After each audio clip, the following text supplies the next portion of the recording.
नमस्कार मित्रांनो. Trading with S-S-P make a trading simple and easy या माझ्या यूट्यूब चॅनलवरती आपल्या सगळ्यांचे मनापासून स्वागत आहे.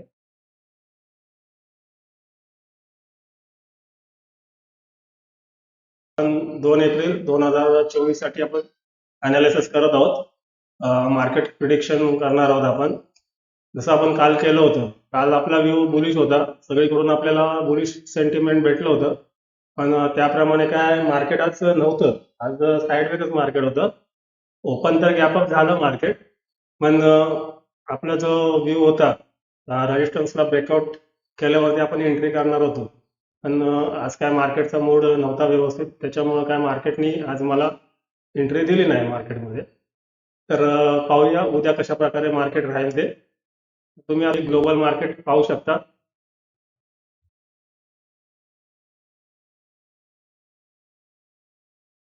तर ग्लोबल मार्केट बघू शकता तुम्ही. युएस मार्केट आपल्याला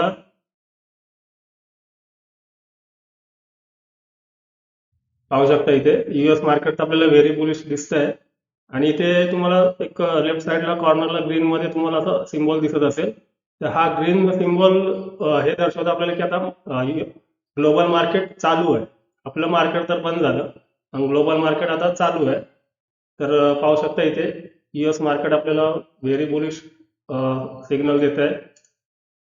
त्याच्यानंतर युरोपियन मार्केट पाहू शकता. युरोपियन मार्केटमध्ये पण आपल्याला व्हेरी बुलिश सिग्नल भेटलेला आहे.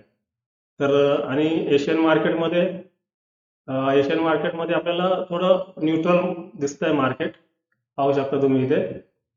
तर इथून तर आपल्याला एक ओव्हरऑल व्ह्यू आपल्याला उद्या पण बुलिशच दिसतोय. पण आजच्या सारखं थोडंफार एक रेंजमध्ये राहू शकतं. पण आपण तर इथून हेच प्रेडिक्ट करूया की उद्या पण मार्केट बुलिश राहू शकतं. तर आता ग्लोबल मार्केट नंतर आपल्याला FIDI चा डेटा बघायचा काय सांगतोय आपल्याला. तर इथे तुम्ही पाहू शकता आता स्टॉक एक्सची वेबसाईट मी ओपन केलेली आहे. तर इथे तुम्ही पाहू शकता स्टॉक एक्सच्या वेबसाईटवरती इथे FIDI ने आज काय ऍक्टिव्हिटी केली ते आपल्याला इथे दिसते पहा.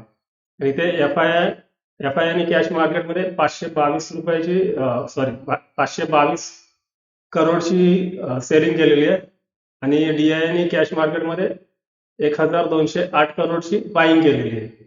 तर आता इथे स्ट्रॉंग आपल्याला DI दिसतंय. इथे DI ने जास्त बाईंग केलेली आहे. त्याच्यामुळे उद्या मार्केट ओपन झाल्यावर थोडं आपल्याला बुलिश दिसेल उद्या, किंवा आजच्या सारखंच मार्केट उद्या पण गॅप अप ओपन होऊ शकतं. तर पाहू शकता तुम्ही इथे. इथून पण आपल्याला एक बुलिश सिग्नल भेटतोय. आता आपण डेली टाइम फ्रेम मध्ये पाहूया चार्टवरती डेली कॅन्डल आज आपल्याला काय सिग्नल देते. आता इथे पाहू शकता तुम्ही डेली कॅन्डल पण आपल्याला इथून एक बुलिश सिग्नलच देते. कारण डेली टाइम फ्रेम मध्ये आजची जी कॅन्डल आहे तिने बघा इथे एक रेजिस्टन्स होता, तो रेजिस्टन्स ब्रेक केलेला आहे. म्हणजे ब्रेक नाही केला, वरती जाऊन पुन्हा त्या एक सपोर्टला येऊन क्लोज झालेलं आहे मार्केट. तर इथून पण आपल्याला एक दिसतंय चान्सेस की मार्केट उद्या बुलिश राहू शकतं. तर आज कालच्या प्रमाणे उद्याचा पण आपला व्ह्यू बुलिशच राहणार आहे मार्केटमध्ये. पाहू शकता जोपर्यंत हा मार्केटचा ऑल टाइम हाय आहे जोपर्यंत हा मार्केटचा ऑल टाइम हाय ब्रेक होत नाही तोपर्यंत पूर्णपणे मार्केट बुलिश नाही आपण समजू शकत. कारण इथे आता पाहू शकता तुम्ही कालच्या अनालिसिस मध्ये पण मार्केट डेली कॅन्डल मध्ये रेजिस्टन्स पासून मार्केट रिव्हर्स फिरलेलं होतं, रिजेक्शन आलं होतं कॅन्डलला. आणि आजच्या पण डेली कॅन्डलला तुम्ही पाहू शकता वरनं रिजेक्शन आलेलं आहे. तर उद्या पण एक आपल्याला एक वर वर खाली म्हणजे बुलिश आणि बेरिश अशा दोन्ही मुवमेंट आपल्याला दिसतील मार्केटमध्ये.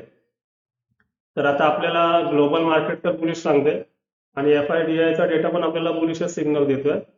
आणि डेली डेली कॅन्डल आपल्याला न्यूट्रलच सांगते तसं बघायला गेलं तर.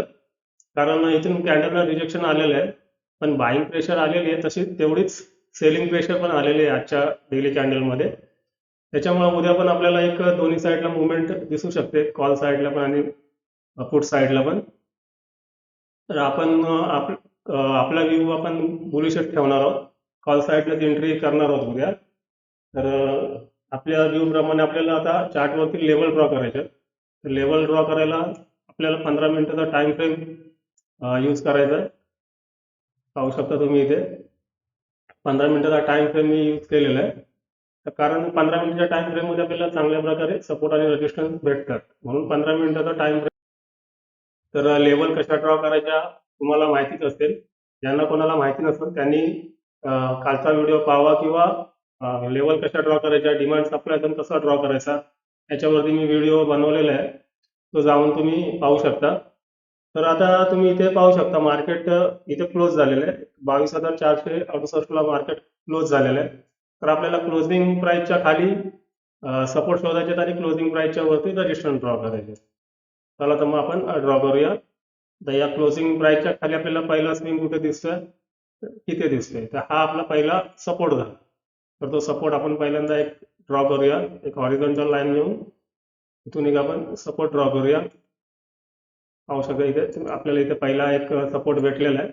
तसंच आता खाली बघायचं अजून एक कुठे आपल्याला मार्केट स्विंग बनवलं ते पाहायचं मार्केटनी. आता इथे बघा, इथे पण एक मार्केटनी स्विंग बनवलेलं आहे. ती पण लेवल आपण एक ड्रॉ करूया. त्याच्यानंतर खाली ही एक आपण लेवल ड्रॉ करूया. तर पाहू शकता असं क्लोजिंग प्राइसच्या खाली आपल्याला एक 3 लेवल भेटलेले आहेत. तर वरती आपण रेजिस्टन्स ड्रॉ करूया क्लोजिंग प्राइसच्या वरती. तर क्लोजिंग प्राइसच्या वरती आपल्याला इथे एकच आपल्याला रेजिस्टन्स दिसतोय, तर तेवढाच आपण ड्रॉ करूया. पाहू शकता इथे तुम्ही अशा प्रकारे आपल्याला 4 लेवल उद्यासाठी भेटलेले आहेत. पाहू शकता तुम्ही त्याला झोन बनवायचा असतो. पाहू शकता तुम्ही इथे त्याला मी झोन बनवलेला आहे लेवल्सला. आता आपल्याला हे असे उद्यासाठी ट्रेडिंगसाठी आपल्याला 4 लेवल भेटलेले आहेत मार्केटमध्ये. तर आपल्या व्ह्यू प्रमाणे उद्या पण आपण बुलिशच व्ह्यू ठेवणार आहोत. कॉल साईडलाच एंट्री घेण्याचा प्रयत्न करणार आहोत. आज मार्केटने काही ट्रेड दिला नाही, पाहूया उद्या तरी आपल्याला मार्केट ट्रेड देतंय का. तर हे होतं आपलं उद्यासाठी प्रिडिक्शन मार्केटचं. जर हा व्हिडिओ तुम्हाला आवडला असेल तर लाईक, शेअर आणि सबस्क्राईब करा. पुन्हा भेटूया आपण उद्याच्या लाईव्ह व्हिडिओमध्ये. तोपर्यंत धन्यवाद.